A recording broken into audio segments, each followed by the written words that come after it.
यहाँ पर मूवी के स्टार्ट में हम कुछ चोरों को देखते हैं जो कि दो एक्स को चुराने की कोशिश करते हैं। मूवी शुरू होती है और जो कि हमें एक जनरल और उसकी मलिका की लव स्टोरी के बारे में बताती है। वैसे तो हम देखते हैं कि ये नॉर्मल लव स्टोरी है जहाँ पर दोनों को मार दिया जाता है, लेकिन इस स्टोरी की सबसे बड़ी मिस्ट्री है 3 गोल्डन एग्स। पता चलता है कि शादी वाले दिन उस जनरल ने मलिका को 3 गोल्डन एग्स दिए थे, यहाँ पर जिनकी कीमत का अंदाजा लगाना बहुत मुश्किल है। सालों तक लगता था कि ये बस अफवाह है, लेकिन फिर कुछ टाइम के बाद लोगों ने 2 एग्स को ढूंढ लिया था, लेकिन तीसरा एग कहाँ है ये अभी भी एक मिस्ट्री है।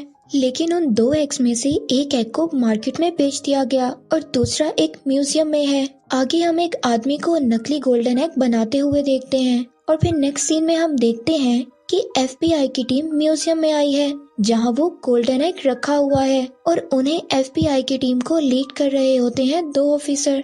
यहाँ पर हम जॉन और उनकी पार्टनर को देखते हैं और यहाँ पर उनकी पार्टनर म्यूजियम के मैनेजर को फौरन म्यूजियम खाली करने का कहती है, क्योंकि उन लोगों की इंफॉर्मेशन के मुताबिक चोर उस एग को यहाँ से चुराने वाला है जो कि इस म्यूजियम में रखा हुआ है।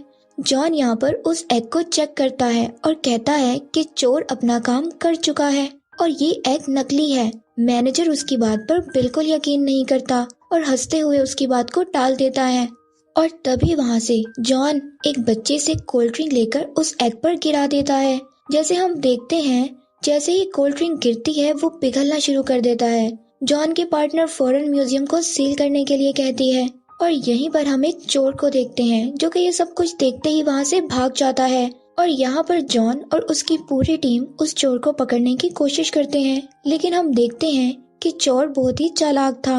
वो सबको चकमा देकर वहाँ से भाग जाता है और यहाँ पर पूरी FBI की टीम देखती रह जाती है। आगे सीन में हम देखते हैं कुछ घंटों बाद का, जहां हम उस चोर को जाते हुए देखते हैं जो कि एक बोट में एक आइलैंड पर जा रहा था। जैसे ही वो एग को पैक से बाहर निकालता है उसे अचानक पीछे से जॉन की आवाज आती है। यहाँ उस चोर को पता चलता है कि वो पूरी टीम को लेकर उसे पकड़ने आया है और यहाँ जॉन उस चोर को बताता है कि जब से उसने चोरी करना स्टार्ट किया उसके पास उसकी हिस्ट्री को वो जानता है, उसके पास उसकी सारी हिस्ट्री मौजूद है। और यहाँ वो चोर उससे पूछता है कि तुम्हें ये सब कैसे पता, तो वो उसको बताता है कि ये सब उसे उसकी एक पार्टनर ने बताया है जो कि उसको सारी इन्फॉर्मेशन देती है और उस चोर के बारे में सारी इन्फॉर्मेशन भी उसी पार्टनर ने बताई है। और फिर यहाँ उस चोर और एग को अलग अलग गाड़ियों में ले जाते हैं ताकि वो उसे फिर से चुरा कर भाग ना सके। जॉन एक ऑफिसर को उस एग की जिम्मेदारी देता है और फिर पता चलता है कि वही पार्टनर जो जॉन को सारी इन्फॉर्मेशन बताती है खुद भी एक चोर है। वो असली एग को नकली एग से तब्दील कर देती है और फिर वहाँ से बचकर निकल जाती है।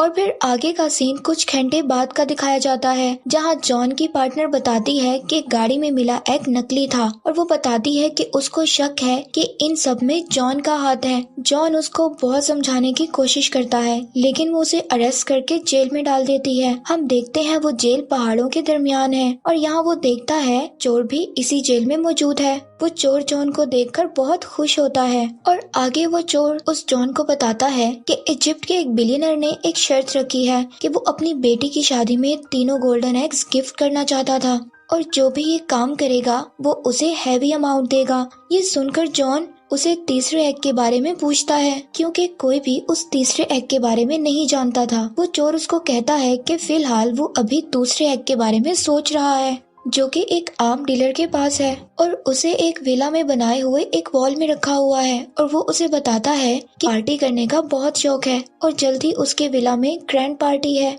लेकिन इस पार्टी में सब लोग मास्क लगा कर आते हैं और कोई भी शख्स यहाँ पर अपना चेहरा नहीं दिखाता। तभी वो चोर सबको बताता है कि जॉन एक पुलिस ऑफिसर है और यहीं पर एक कैदी उससे लड़ना शुरू कर देता है और यहाँ पर जेल ऑफिसर उनको लड़ते देखकर उनको रोकने आते हैं और फिर इनको अपने अपने सेल में भेज देते हैं। यहाँ एक ऑफिसर आता है और बताता है कि कैप्टन उनसे मिलना चाहती है और यहाँ उनका सामना उसी लड़की से होता है जो कि जॉन की पार्टनर थी, जो जॉन को सारी इन्फॉर्मेशन देती थी, जो उनको फंसाने के लिए उनसे सॉरी करती है और बताती है वो यहाँ उसे तीसरे एग के लिए आई है जिसका पता सिर्फ वो चोर जानता है। जो उसे एक ऑफर देती है कि अगर वो उसे तीसरे एक्ट तक ले जाए तो वो उसे जेल से निकाल सकती है और साथ ही 10% का शेयर देने का भी बोलती है। लेकिन वो चोर उनको मना कर देता है और पेशअप उनको वहीं छोड़कर चली जाती है। आगे जॉन उस चोर को बताता है कि वो उसे पकड़कर खुद को बेगुनाह साबित करना चाहता है और वो उससे कहता है कि अगर तुम मेरा साथ दो तो दोनों का मकसद पूरा हो सकता है।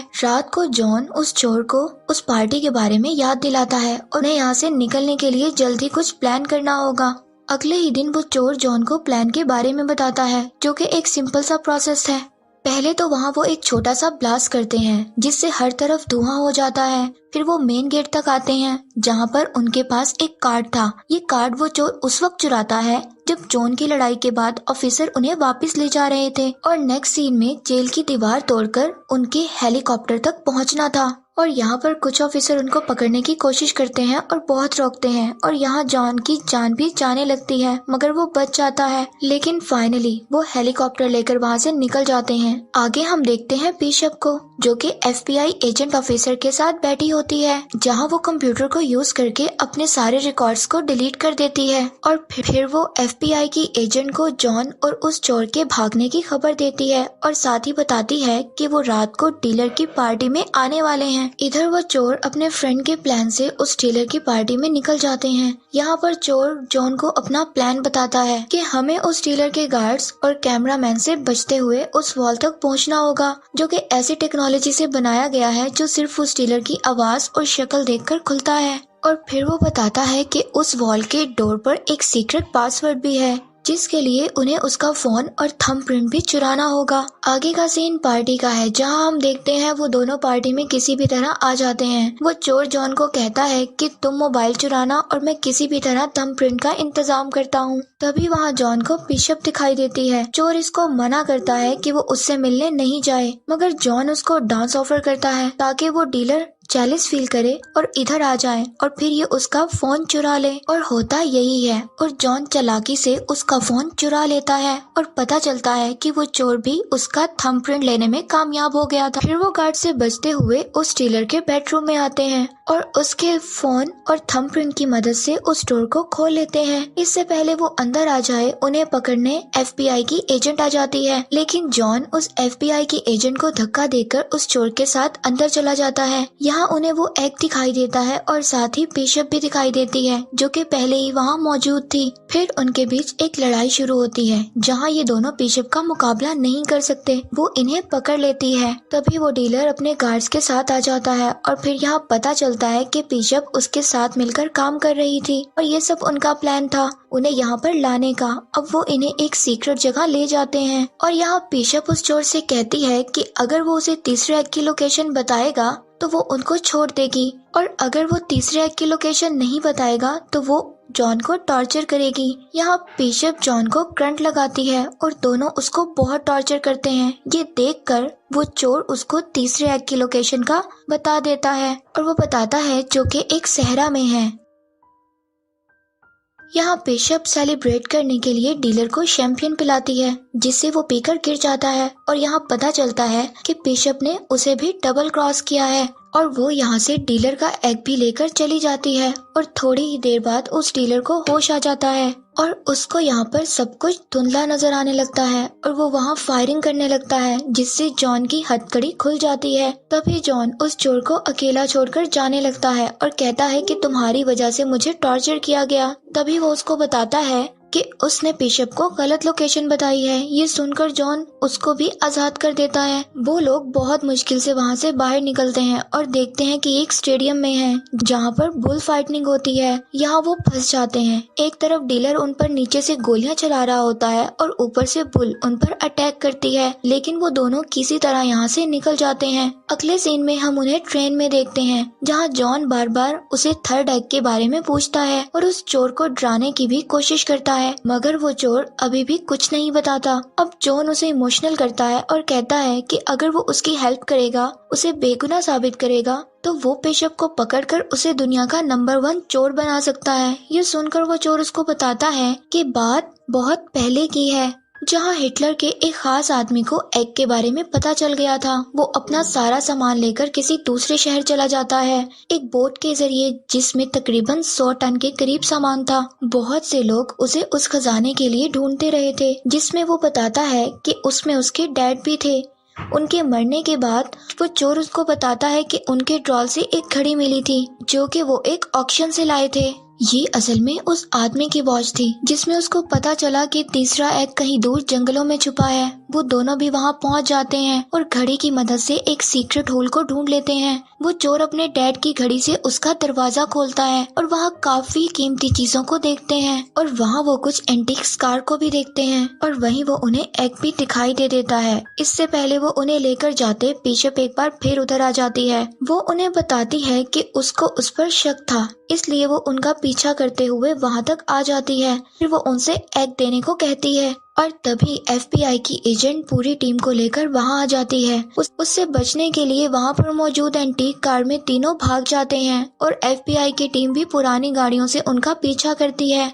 एक लंबे होल के बाद वो एक वाटरफॉल से बाहर निकलते हैं और FBI की टीम पीछे रह जाती है। वहीं चोर बिशप का मजाक उड़ाता है कि उसके जेल जाने के बाद वही दुनिया का नंबर 1 चोर होगा। वो जॉन से उसे अरेस्ट करने का कहती है। तभी उसे वहाँ एक और शॉक लगता है कि जॉन और बिशप शुरू से मिलकर काम कर रहे थे, और ये उन दोनों ने सारा प्लान बनाया है ताकि वो इससे तीसरे एग की लोकेशन जान सकें। यहाँ जॉन उस चोर को बताता है कि उसके डैड भी एक चोर थे, वो भी एक बड़ा चोर बनना चाहता था। फिर वो उस चोर को वहाँ बांधकर वहाँ से चले जाते हैं। आगे सीन शिफ्ट होता है और हम देखते हैं उस बिलियनर्स की बेटी की शादी। वो तीनों एग्स पहली बार एक साथ लाए जाते हैं। इसे देखकर वो बड़ी खुश हो जाती है। और फिर हम यहाँ जॉन और बिशप को देखते हैं।